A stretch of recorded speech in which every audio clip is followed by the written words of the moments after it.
Resuming debate, reprise du débat, the honourable member for Haliburton-Kawartha Lakes, Brock. Thank you very much, Mr. Speaker. I'm pleased to rise today to talk about the importance of this institution and why we are here and should continue to serve. But before I do, I'd like to send my heartfelt and sincere condolences to all the families and friends of the victims of the horrible tragedy that unfolded in Nova Scotia this past weekend. I think I, like my colleagues in this House, pray for the speedy recovery as well as of the RCMP officer in hospital. A nation mourns with Nova Scotia. Every Nova Scotian is in our hearts at this moment. So, Speaker, bringing important matters that happen in our own constituencies to the attention of all parliamentarians is one of our jobs while in Ottawa. And typically, when I rise in this place to speak about the village of Bobcaygeon and the amazing people who call it home, many Ontarians will know it as the home of Kawartha Dairy, or for its beautiful rivers, lakes, outdoor activities, cafes, restaurants, and boutique shops. Those living outside of Ontario will most likely recall Bobcaygeon from the Tragically Hip, who in the year 2000 won a Juno for the Song of the Year named after that village. This song, Speaker, was about the stressful life of a Toronto police officer who found the job getting harder and often contemplated quitting. But it was the village of Bobcaygeon where that officer came to unwind, relax, and put life into perspective. And unfortunately, Speaker, as we are all aware, many nursing homes throughout Canada have been affected by COVID-19. And sadly, today I mentioned Bobcaygeon as part of a growing list of nursing homes throughout Canada affected by the virus.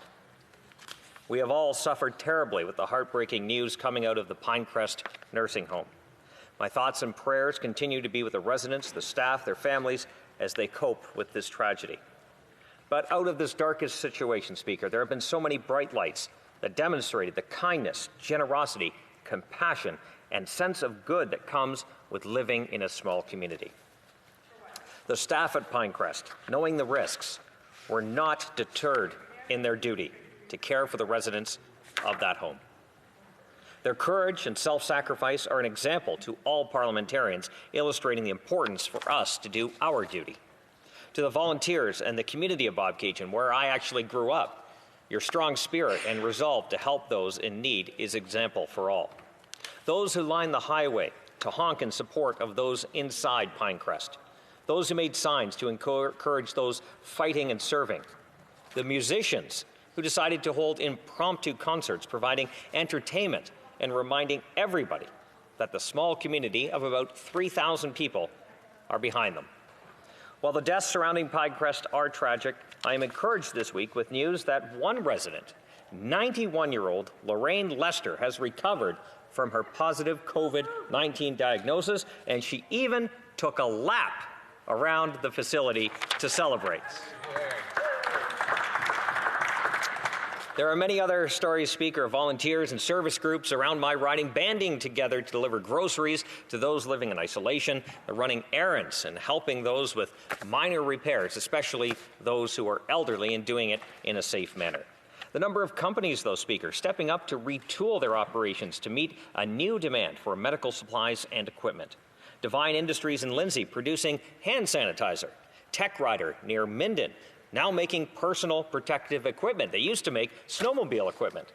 Rockwood Forest Nurseries in Cameron working to increase their supply of locally grown food and then donating that food to local food banks.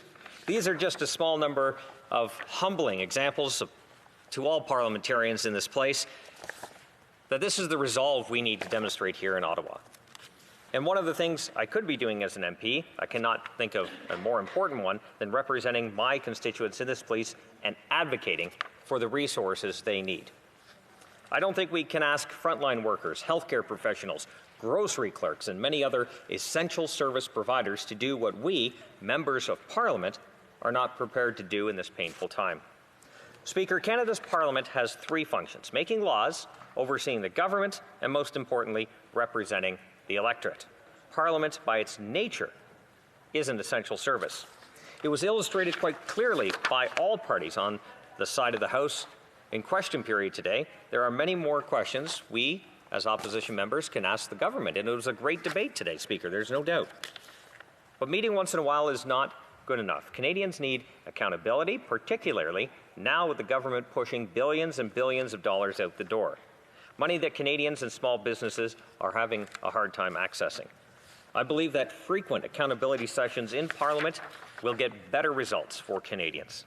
We have repeatedly demonstrated how debate and discussion in this House of Commons improves government. Canadians' lives and livelihoods literally depend on this government getting their response to the pandemic right. The history of Canada's democratic institution is based on the right of representatives to gather and discuss and debate.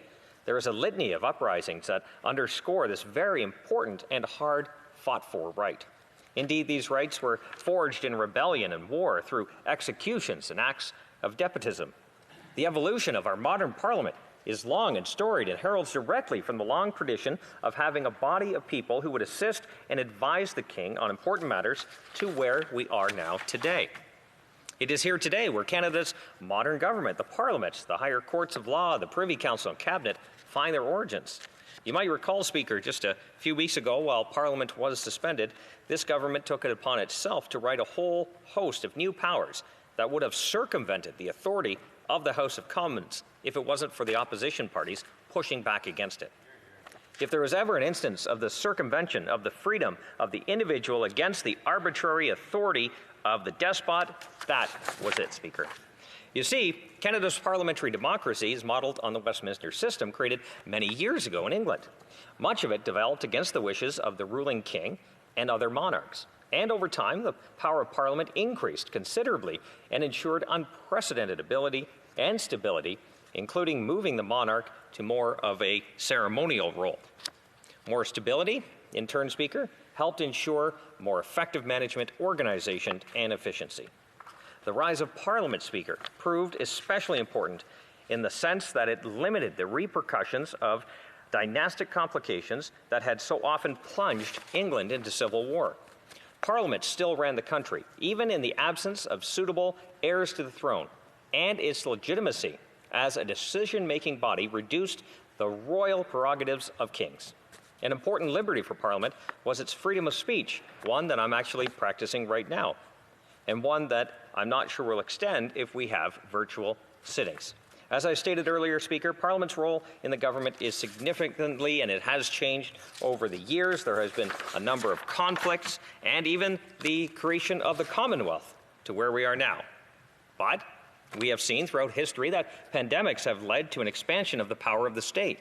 As the Black Death spread across Europe in 1348, the authorities in Venice closed the city's port to vessels coming from plague-infested areas and forced all travelers into 30 days of isolation. That eventually became 40 days, hence the word quarantine. A couple of centuries later, we've had the plague in England, which allowed authorities to shut individuals in their house for up to 6 weeks. The Plague Act of 1604 made criticizing those measures imposed by the government illegal. So there are countries, Speaker, right around the world where democratically elected opposition parties are being shut out of debate and governments are seizing unprecedented power. A simple Google search and you can read articles about this very thing.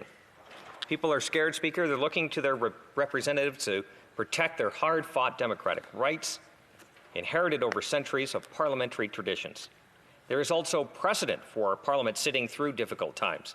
Through the history of representative democracies, parliaments have continued to sit no matter what crisis confronted their nations, whether war, natural disaster, social tragedy, or economic upheaval.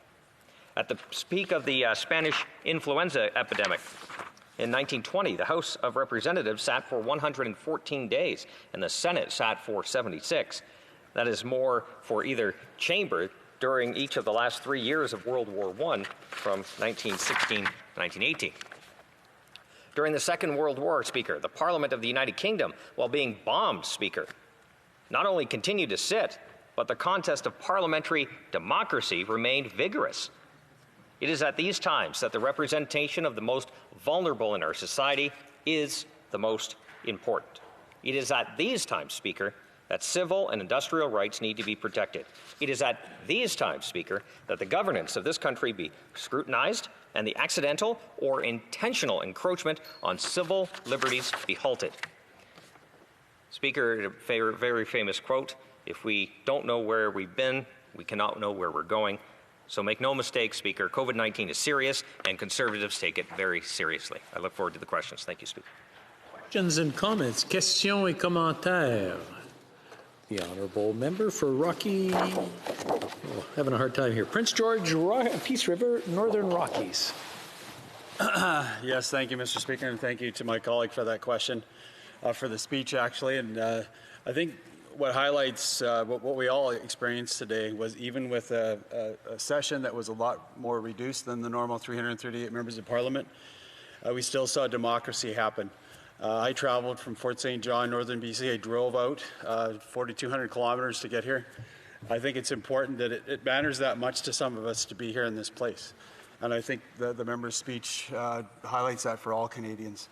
And I guess I'd rather ask the question of everybody else, but I just would like to ask the member, did he find the session valuable today? Did he think it was really important to do what we did today? Does he see it something that we want to continue in this particular setting with all safeguards in place? Thank you, Mr. Speaker. Member for Haliburton-Kawartha Lakes Brock. Thank you very much, Speaker, and I hope my friend enjoyed his tour through Northern Ontario as he drove from British Columbia to Ottawa, and glad to see he safely did that. For me personally, I found this day quite an experience, given the fact that we had very good debate back and forth. It was point counterpoint. We built on a number of initiatives. We talked about some of the concerns we were hearing from our constituents, and we're able to give that directly to the government, and they, to their credit, even said that they will get back to us on a number of files. So I think that was very, very well done. I think we have all maintained social distancing, a safe distance apart. We have all got here safely. And so I think it's only incumbent upon us as parliamentarians to do the work that needs to be done here, asking questions of the government, having debate, and ensuring that those individuals who are falling through the cracks, those businesses, and I explained a few of them, that we start to deal with them, because it is a complex issue. Questions and comments. Questions et commentaires. L'honorable député de Joliette. Merci, Monsieur le Président. The honourable member for Joliette. My concern about this is that there might be infection, and it might take up to 2 weeks until this becomes known. And ultimately, this could lead to the spread of COVID. We're all touching door handles and so on. My question for my colleague concerns senior care. In his opinion, should the government do more to support seniors' buying power, for example, by increasing old age security? Thank you. Kawartha Lakes Brock. Well, Speaker, that's exactly my point, what I was talking about.